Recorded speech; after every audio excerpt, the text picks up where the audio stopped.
उसने सिर झुकाकर नूडल्स के कटोरे को देखा, फिर मेरी ओर देखा और फिर मेरे एप्रन पर नजर टिक गई। उसकी आवाज हल्की सी भर्रा गई, ये तुमने बनाया है? मैं मुस्कुराया, और नहीं तो क्या, मैं तुम्हें हमेशा बाहर का खाना तो नहीं खिला सकता, तुम इन दिनों बहुत थक जाती हो, थोड़ा गर्म खाना खाओगी तो अच्छा लगेगा। वो कुछ नहीं बोली, चुपचाप कुर्सी पर बैठ गई, फिर चॉपस्टिक उठाकर धीरे धीरे खाने लगी। 3 साल की शादी, 3 साल तक उसने मुझे पाला था, पैसे दिए, कारें दी, जो चाहा सब दिया, लेकिन बदले में उसे मुझसे कभी एक शब्द की चिंता भी नहीं मिली। असल मालिक के पापों का हिसाब अब मुझे चुकाना था। मैं धीरे से बोला, आराम से खाओ, कम पड़े तो और बना दूंगा। तभी थक थक थक दरवाजे पर जोरदार और बदतमीजी भरी दस्तक गूंज उठी। घर का सारा सुकून एक पल में टूट गया। मैंने भौहें सिकोड़ ली। इतनी सुबह इस पुराने मोहल्ले में कौन इस तरह दरवाजा पीट रहा था? उधर सुवानलिंग का हाथ भी अचानक रुक गया। उसका चेहरा एकदम गंभीर हो गया। मैं उठकर दरवाजे तक गया और जैसे ही दरवाजा खोला, सामने एक महिला खड़ी थी। गाढ़ा मेकअप, महंगे ब्रांडेड कपड़े, तेज परफ्यूम की गंध और चेहरे पर अहंकार साफ झलक रहा था। वह थी लियू शियाओई, वही अमीर महिला जिसके बारे में असली मालिक कल तक सपने देख रहा था। उसके पास पैसा तो था, लेकिन सुवानलिंग के पुराने रुतबे के सामने वह कहीं भी नहीं ठहरती थी। मुझे देखते ही उसकी आंखें चमक उठी।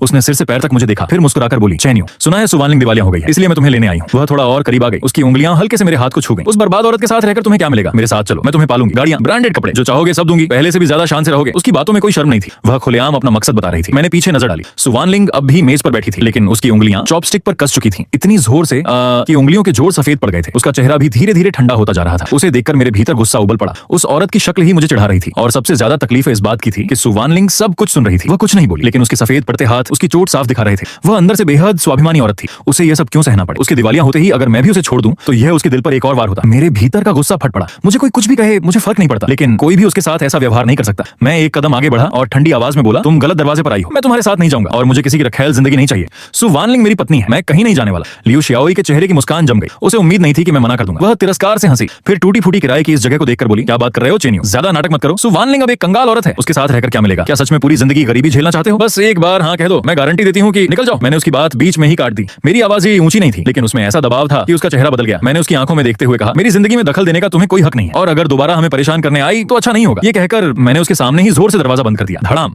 बाहर से उसकी गालियां सुनाई देती रहीं, कर्कश और बेहद भद्दी, लेकिन मैंने एक शब्द नहीं सुना। घर के अंदर फिर सन्नाटा छा गया। मैं मुड़ा और सीधे सुवानलिंग की आंखों से नजर मिली। वह मुझे देख रही थी। उसकी आंखों में हैरानी का सैलाब उमड़ रहा था, मानो वह मुझे पहचान ही नहीं पा रही हो। मैंने शांत लेकिन दृढ़ स्वर में कहा, उसकी बातों पर ध्यान मत दो, खाना खाओ, नूडल्स ठंडे हो जाएंगे। सुवानलिंग कुछ नहीं बोली, बस धीरे से सिर हिलाया और फिर से खाना खाने लगी। थोड़ी देर बाद वह तैयार होकर बाहर जाने लगी। दरवाजे तक पहुंचकर उसने धीमे स्वर में कहा, आज मुझे देर हो जाएगी, मेरा इंतजार मत करना, समय पर खाना खा लेना। मैंने सिर हिलाया। उसके जाने के बाद मेरी नजर कमरे के कोने में रखे एक बड़े गत्ते के डिब्बे पर पड़ी। मैंने बर्तन समेटे और उसके पास जाकर बैठ गया। उस डिब्बे में असली मालिक की 3 साल की जमा की हुई दौलत थी। 100 से ज्यादा नई रोलेक्स घड़ियां, सब की सब अनखुली। पहले वे उसके दिखावे का सामान थी, लेकिन अब वे मेरे लिए नकदी का एकमात्र स्रोत थी। मैंने डिब्बा खोला, एक घड़ी निकाली और तुरंत ऑनलाइन बिक्री के लिए डाल दी। मार्केट रेट से 10% कम कीमत रखी। मकसद सिर्फ एक था, जितनी जल्दी हो सके बेच देना। जल्दी से हिसाब लगाया, अगर सारी घड़ियां बिक गईं तो लगभग 10 लाख युआन मिल सकते थे। सुवानलिंग को दोबारा शुरू करने के लिए यह अच्छी रकम थी, लेकिन मैं जानता था कि यह भी काफी नहीं था। 1000 अरब का साम्राज्य 10 लाख से नहीं बनता। मैं खिड़की के पास गया और नीचे सड़क पर खड़ी उस बुगाटी को देखने लगा। मेरी आंखों में धीरे धीरे एक नई योजना आकार लेने लगी।